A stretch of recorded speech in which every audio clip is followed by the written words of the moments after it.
Baik, bismillah. Assalamualaikum warahmatullahi wabarakatuh. Perkenalkan, nama saya Muhammad Omar Al-Fazri dari kelompok 2.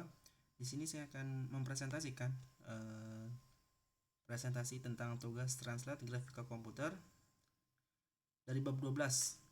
Sebelumnya izinkan saya memperkenalkan teman-teman saya dulu yang lain.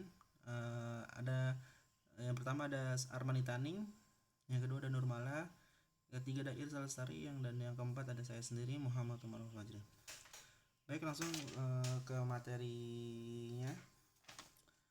Itu kita mulai dari bab 12 dari buku yang sudah ditranslate oleh teman-teman kami.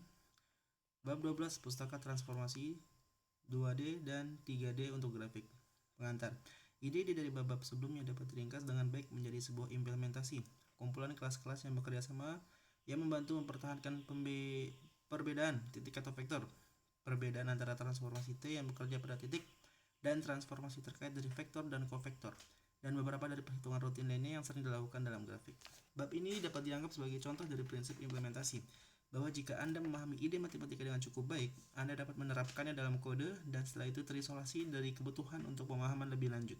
Situs web buku memiliki implementasi seperti itu dalam C, dimulai dengan yang telah ditentukan sebelumnya titik vektor, titik 3D, dan vektor 3D kelas WPF yang sudah Anda lihat.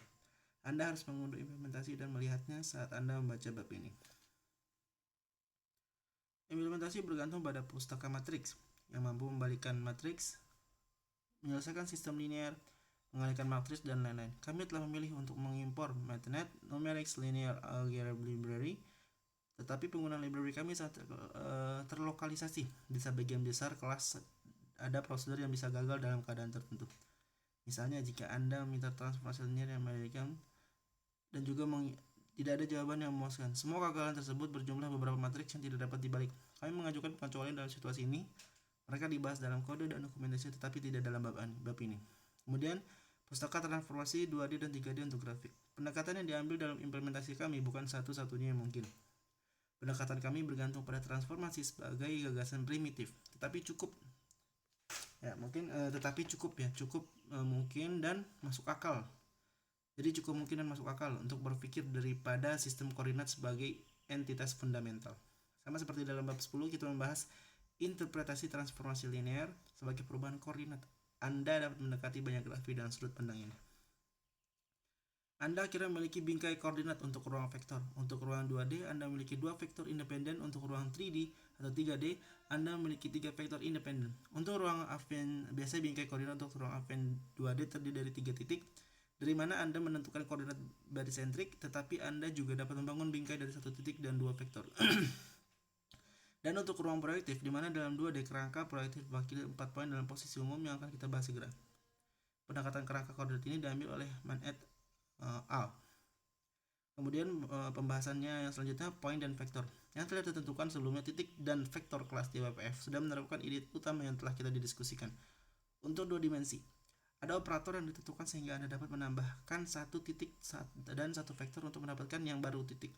Tetapi tidak ada operator untuk menambahkan 2 titik. Misalnya, operasi kenyamanan tertentu telah disertakan seperti produk titik dari vectors. Kemudian pembahasan selanjutnya itu tentang transformasi. Sementara WPF juga memiliki kelas yang disebut matriks. Kekhasannya membuatnya tidak cocok untuk kita gunakan. Selanjutnya, kami ingin membangun perpustakaan di mana ide dasarnya adalah transformasi daripada matriks yang digunakan untuk mewakilinya. Oleh karena itu kami mendefinisikan 4 kelas. Transformasi matriks, 2 kelas induk untuk linear, affine, dan projective transformasi. Karena ketiga dapat diwakili oleh 3x3 matriks. Transformasi matriks memegang 3x3 matriks dan memberikan dukungan tertentu prosedur untuk mengalihkan dan membalikan matriks tersebut. Transformasi linear 2, transformasi yang membutuhkan vektor untuk vectors. Transformasi affine 2, yaitu transformasi yang dapat beroperasi pada keduanya titik pasir vectors. Kemudian ke efisiensi, menerapkan transformasi ke titik atau vektor melibatkan beberapa alokasi memori, pemanggilan metode, dan perkalian matriks. Jika Anda hanya menyimpan matriks sendiri, Anda dapat menghindari sebagian besar biaya ini, dan karena program grafis akhirnya menerapkan banyak transformasi ke banyak titik dan vektor, Anda mungkin berpikir bahwa melakukannya sendiri adalah pendekatan terbaik. Jika Anda sedang menulis program yang akan melakukan grafik waktu nyata pada prosesor di mana komputasi merupakan hambatan nyata, misalnya game yang berjalan pada perangkat bertenaga baterai, mungkin saja. Tetapi sebagai mahasiswa grafik komputer, Anda cenderung menulis banyak program yang dijalankan hanya beberapa kali. Kemudian Spesifikasi transformasi. Untuk setiap jenis transformasi, konstruktor default menghasilkan transformasi identitas. Yaitu konstruktor untuk transformasi matriks adalah terlindung karena hanya kelas turunan yang seharusnya membuat A transformasi matriks.